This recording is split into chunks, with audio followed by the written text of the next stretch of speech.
যুক্তরাষ্ট্রের শুল্ক যুদ্ধ রাজনৈতিকভাবে মোকাবিলা করার আহ্বান জানিয়েছেন ব্যবসায়ীরা। একই সাথে এলডিসি গ্র্যাজুয়েশন আরও ৩ বছর পিছানোর দাবি তাদের।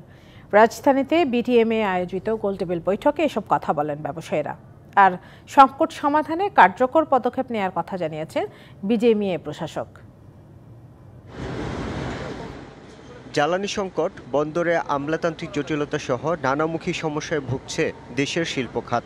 এমন পরিস্থিতিতে ভারতের ট্রান্সশিপমেন্ট সুবিধা বাতিল এবং যুক্তরাষ্ট্রের নতুন শুল্ক যুদ্ধ দেশের শিল্প খাতে নতুন করে উদ্বেগ ফেলেছে। American cotton is a good cotton, তার ফাইবার লেন্থ ভালো, তার অনেক কিছুই এখানে আপনার আমাদের বেনিফিটের জায়গা আছে। কনসার্ন হচ্ছে আদার সেক্টরস, যেটা আমাদের ইকোনমিতে সমস্যা হতে পারে।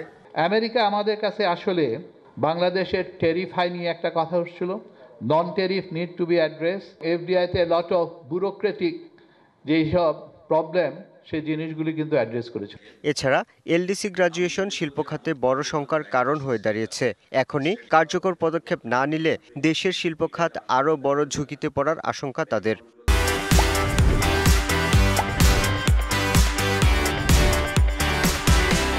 In garments, in textile, in other SME sector যারা আছে, যারা হ্যান্ডি, আমাদের ব্র্যান্ড এস্টাবলিশ যদি না করি এলডিসি গ্র্যাজুয়েশনের পরে আমাদের পক্ষে weed be very difficult to sustain and the continue hour business. সংকট সমাধানে চট্টগ্রাম বন্দরে শুধুমাত্র যুক্তরাষ্ট্রের তুলা আমদানির জন্য আলাদা ওয়্যারহাউস চালুর কাজ চলছে বলে জানিয়েছেন বিজিএমইএ প্রশাসক। কটন ওয়্যারহাউস যে বিষয়টা অলরেডি আমেরিকান একটা কোম্পানি, কার্গিল বলে একটা কোম্পানি, তারা অ্যাপ্লাই করেছে এবং এনবিআর এটা নিয়ে দ্রুত কাজ করছে। একটা সামনে ভালো ফলাফল পাওয়া যাবে।